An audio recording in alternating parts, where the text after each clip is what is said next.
Okay, this is Mr. Elmhorst with lesson 1, where we're going to classify rational numbers.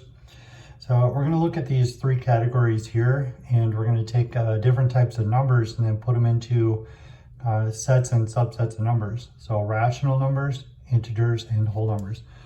I'm actually going to start with the number line down below.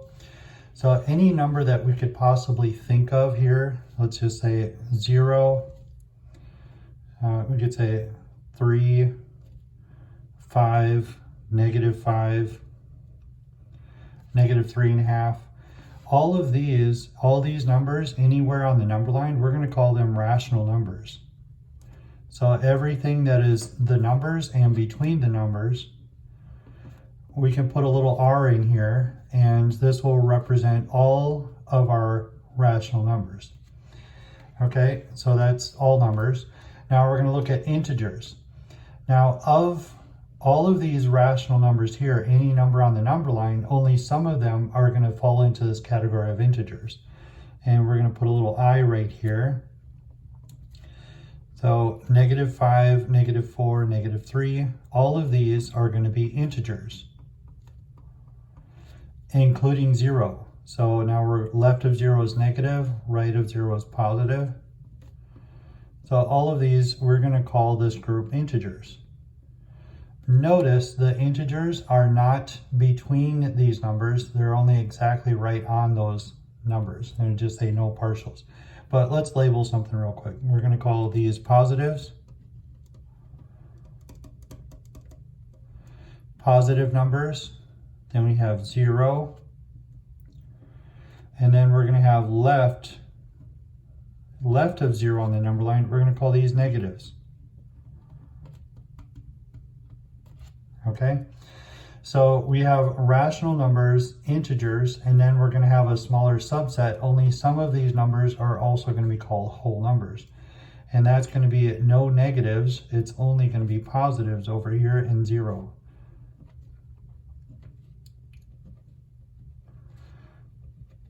Okay, so by definition up above, let's go ahead and put our definition now.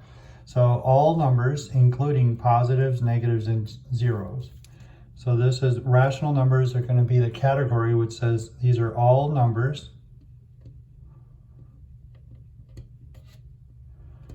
including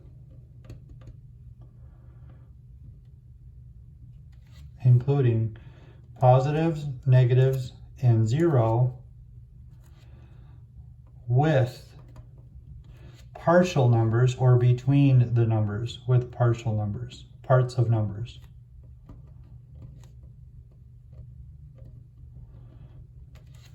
And looking at the number down below, so the integer, the number line down below, the integers are going to be positives. It's going to be only positives, negatives, and 0, but no partial numbers. We're not going to go between the -4, -5. We're not going to go between 1 and 2. So no partial numbers. No parts of numbers belong in here. No partial numbers.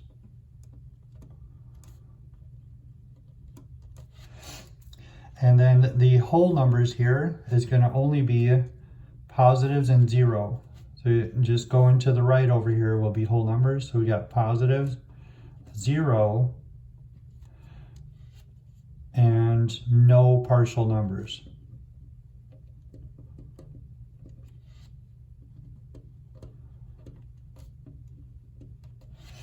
Okay, so we already did this down below. We put R between all the numbers on the number line down below.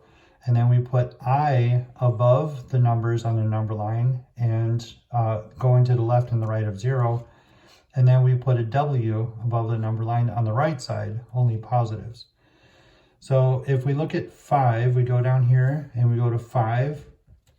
And what we're going to notice is 5 is a rational number, an integer, and a whole number.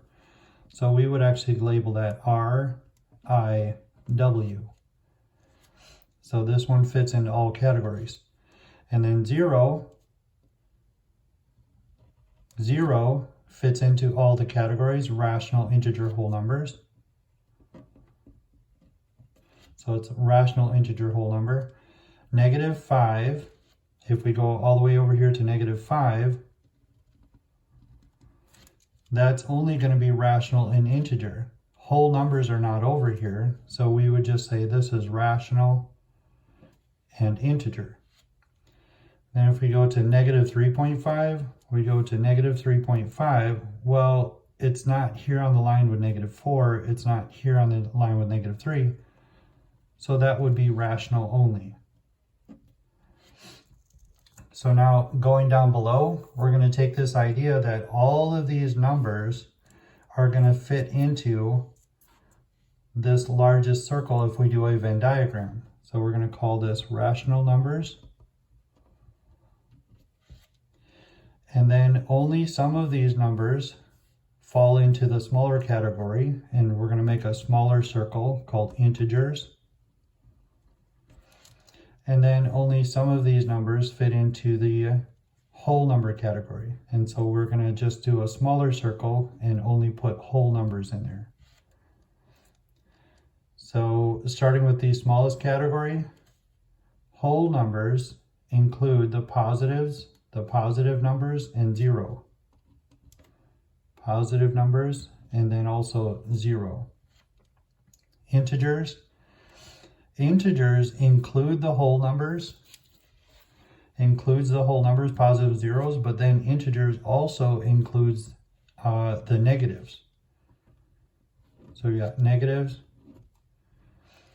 And then the numbers that are rational numbers, the largest circle has integers and whole numbers inside of it, but then rational numbers also includes between the numbers. So this is going to be partial numbers or parts of numbers, or we could say remainders. Remainder numbers. So looking up above, no remainder, 5. So whole numbers, it's a positive number with no partial numbers. So 5 would go down here in this category of whole numbers. And then we look at 0, rational integer whole numbers. 0 is a whole number, and we have it right there. Integers, this is negative, and that's rational integer.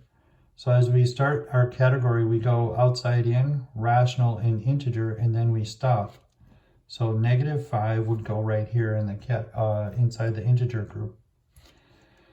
And then -3.5, because of that 0.5, the partial number, this will stay rational only. So we put -3.5. Now, don't get confused, because it's negative, it doesn't mean we put it automatically here in integers, because we have to look and see if there is a partial number. So just a quick summary, we have 3 categories of classifications of rational numbers. So the largest category is rational, and then we have subcategories of integers, which includes negatives with no remainders, and then whole numbers. Let's add this note here. No partials. No parts of numbers. So this is important. And then also with whole numbers, let's add that in there. No partial numbers.